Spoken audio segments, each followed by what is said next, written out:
गिबियावनो खुलुमबाय बयखौबो आंनि गोसो गोरबोनिफ्राय दिनै जोंनि बड'लेण्डआव बयनिख्रुइबो गोजामसिन दुरुन काप जानो थांगासिनो दङ। आं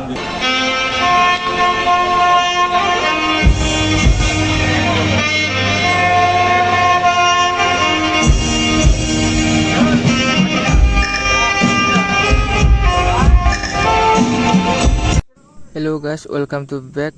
तो गाइस दिनै जोंहा क'क्राझारावहाय दुरान कापनि प्रग्राम दं। दायो जों बे प्रग्रामावहाय थांनो रेडि जाबाय। दा नोंथांमोना भिडिअखौ जोबजासिम नायलांबानो जाबाय। जों बेनिफ्रायनो स्टार्ट खालामसै।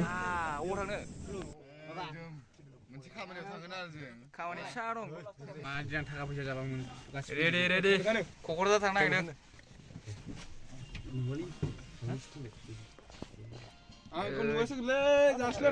सासे खनायाव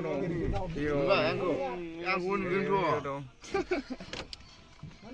स्टार्ट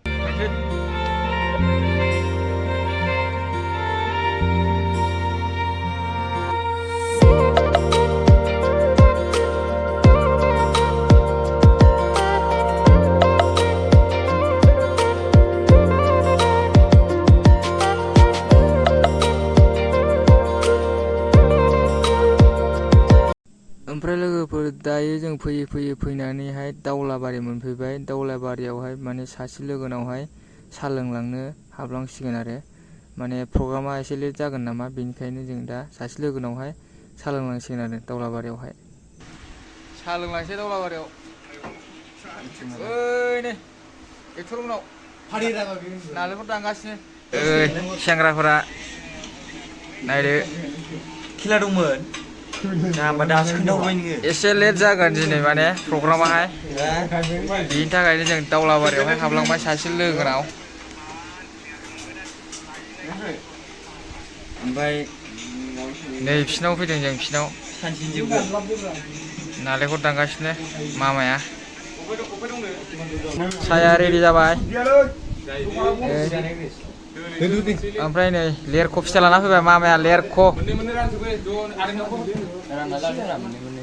लेरख' फिथाइ हाब गोबावसिमोनलै मोनजायैया। दिनै जानाय नायसै लेरख' फिथाइखौ। ओरैबो नालेंखर एख'गासिनो। साहा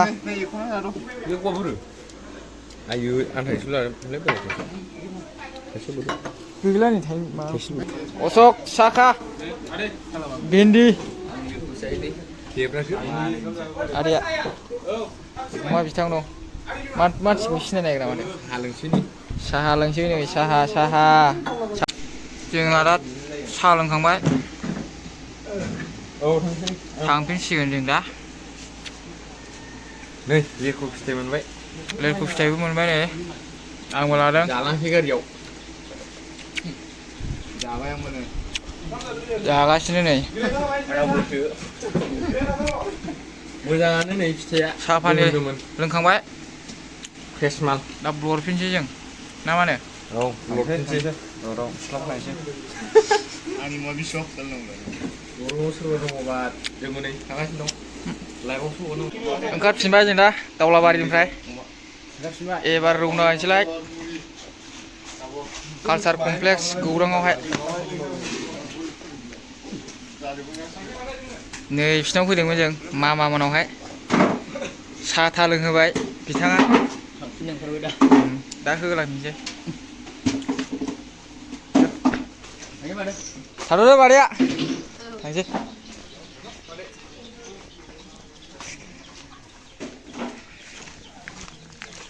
नै बिनि बिथां दं।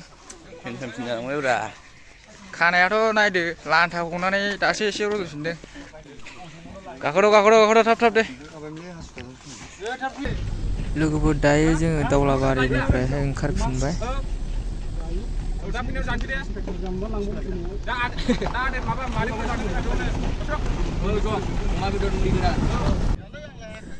लोगोफोर, दायो जों फैनानैहाय गौरां कालचार कमप्लेक्सखौ मोनफैबायानो। ओमफ्राय दा जोङो नै सिङावहाय हाबलांसिगोन आरो प्रग्रामाथ' सिङावसो जागोन नालाय।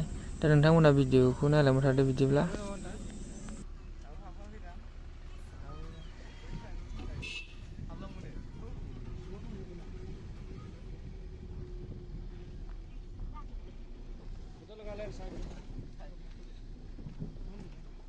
Mana dari Holland jago. Kalamdo baनो. Kol खालामबासो माबाया सफैबायमोन आदा गरमथारलै आयौ खान्थाल सारा गस्ला रानना होगोन दा लायनायाव गस्ला लायगोन मारा होनायाव गाननो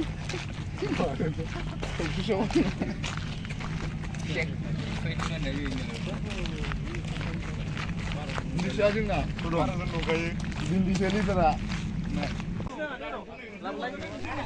ओमफ्राय लोगोफोर बेवहाय माने ड्रेस गानलांनांगौ जाहैदों माने ड्रेस रानना होगोन दायो जों बेयाव माने ड्रेसखौ लानानै गानलांनांगौ जाहैदों गस्ला गानलायलायनांगौलै नै दासो समायजोबदों ड्रेस गानजोबनानै नै आयौ ड्रेस गानबा माथो देन्जार नुयो आदै ड्रेस गानबा माथो देन्जार नुजोबो थफि थफि नै गासिबो ओमफ्राय लोगोफोर दायो जोङो माने प्रग्राम जाग्रा सिङावहाय हाबबोबाय आरो हलावहाय दायो जोङो प्रग्रामखौ नायसिगोन आरो नोंथांमोनहाबो नायलांबाय थाबानो जाबाय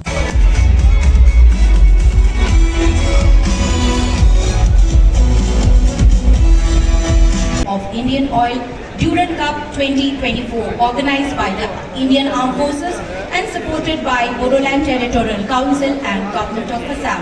बहुत-बहुत स्वागत और अभिनंदन. Request Lieutenant General लोगोफोर दायो जोंना प्रग्रामाहाय स्टार्ट जासिगोन Chief of Staff Headquarters Eastern Command to kindly felicitate and honor Honorable Minister Srimati Nandita Garlosa, our chief guest for the day.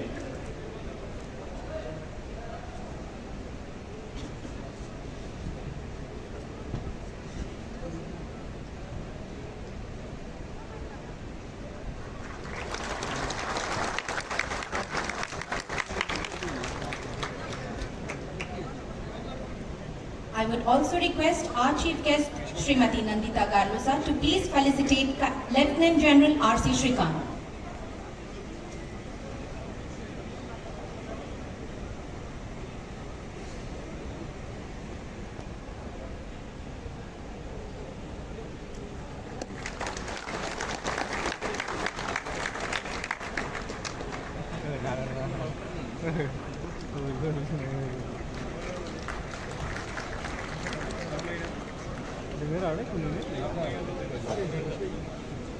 May I now request Major General Vishal Singh, Sena Medal, Vishisht Seva Medal, General Officer Commanding Red Horse Division to felicitate Shri Pramod Boro, Executive Member, Bodoland Territorial Council.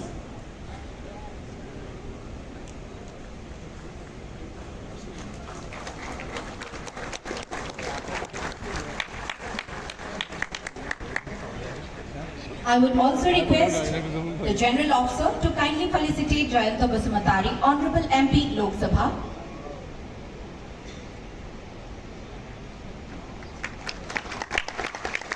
Once again, I would request General Officer to kindly felicitate Shri Katiram Boro, Speaker, Bodoland Territorial Council, Legislative Assembly.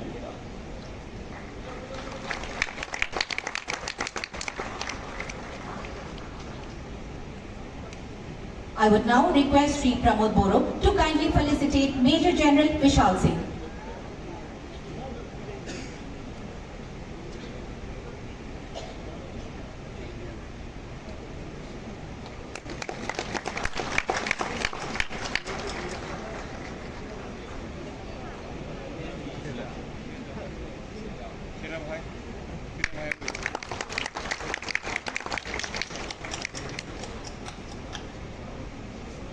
I now request Brigadier Akshay Chandran, Vishisht Seva Medal, Commander 11 Mountain Brigade to felicitate Shri U.G. Brahma, Minister of Handloom, Textile and Sericulture, Soil Conservation and Welfare of Bodoland, Government of Assam.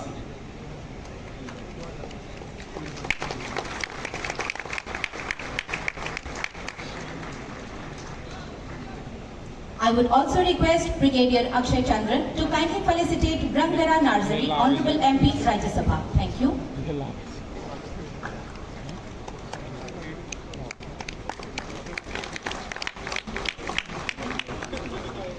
Now, I would request Sri Urkhaugara Brahmo to kindly felicitate Brigadier Akshay Chandran.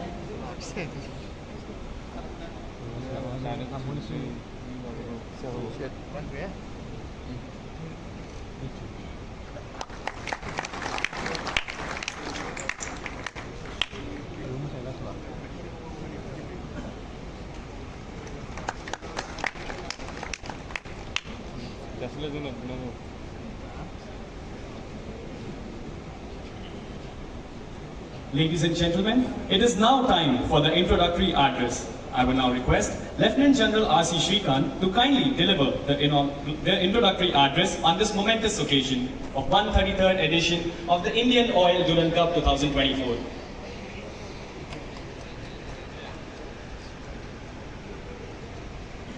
Duran Cup has a rich history and has been made richer by its continuous exposure to different places and locations and the experiences that it gives to people. And it's very heartening for all of us to see so many young students who are sitting in this auditorium being witness to history being made today, where we will be taking the trophy further around Kokrajhar. This year has been special to us as the Honorable President, Srimati Draupadi Murmu, has taken the privilege of unveiling the trophy at Rashtrapati Bhavan, New Delhi, and has flagged up the tour. And Kokrajhar is the first destination where the tour will now go into various parts of this beautiful land. The city of peace lives true to its character, and we are overwhelmed by the honor and respect that the tournament has got in this beautiful land. Also, it is an opportunity for me to thank Cup here. Since last years, we have started many sports again. We are building our infrastructure as much as we can. यहाँ Pay कोई infrastructure नहीं था, फिर भी हमने ये कोशिश किए थे, लेकिन दुरान आने के बाद हमारा इंफ्रास्ट्रक्चर भी आ गया है। असम के चीफ मिनिस्टर जी, आज मंत्री जी है यहाँ स्पोर्ट्स एंड यूथ अफेयर्स का।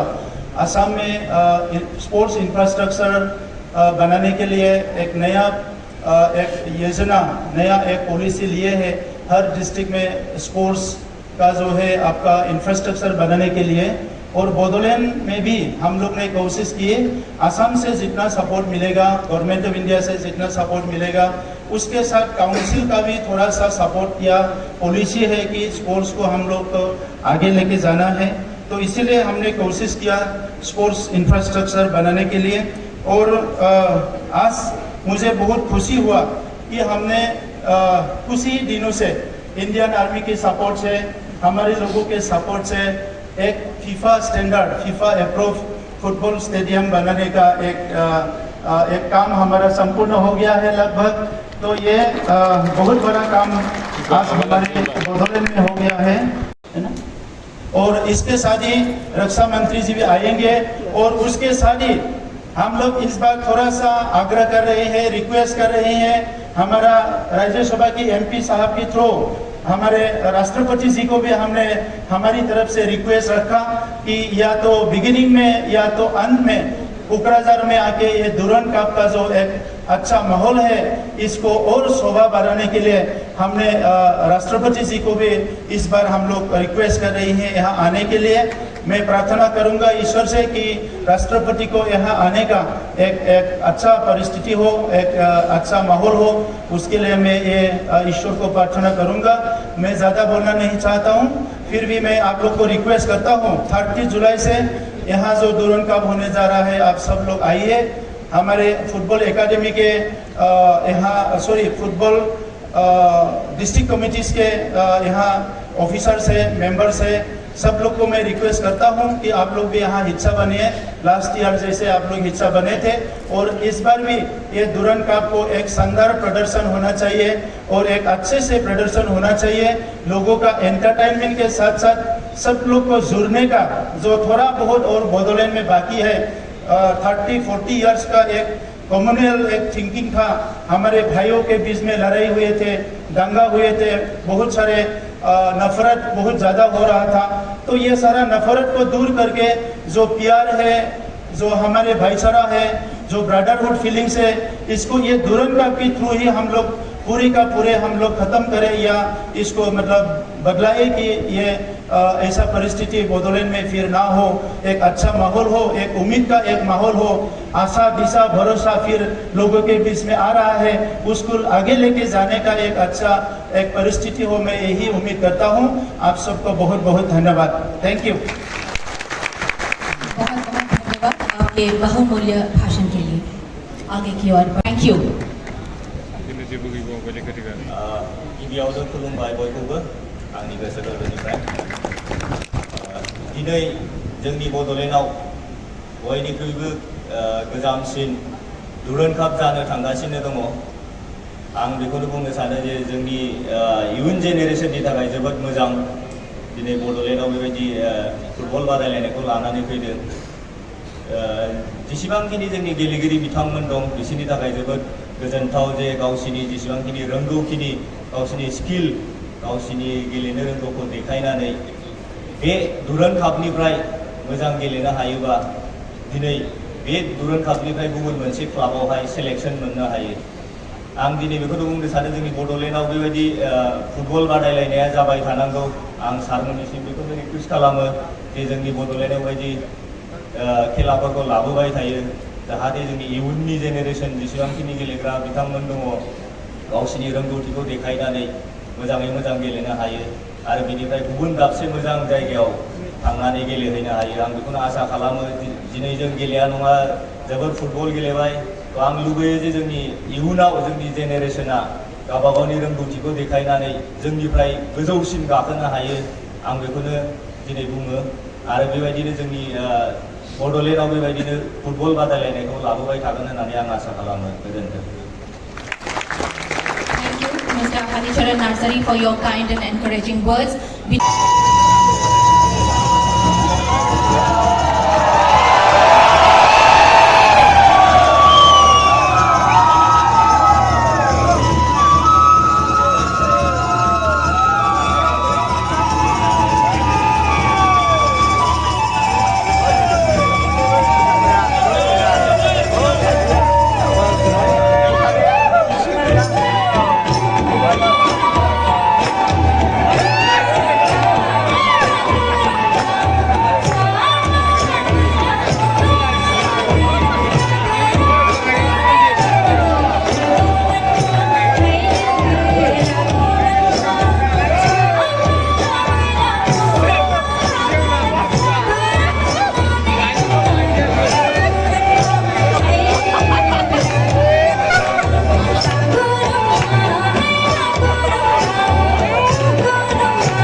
ओमफ्राय लोगोफोर जोंना दायो प्रग्रामाहाय जोब्बाय। ओमफ्राय बिनि उनावहाय जों दायो ओंखाम जानानैहाय बेक थांफिनसिगोन आरो लोगोफोर भिडिअआहाय बेखिनियामोन दिनैनिया। ओमफ्राय मारै जादों लाइक शेयार कमेन्ट साबस्क्राइब खालामबानो जाबाय मोजां मोनदोंबा। होमबा लोगो मोनगोन नेक्स्ट टाइमाव। बाय बाय लोगोफोर।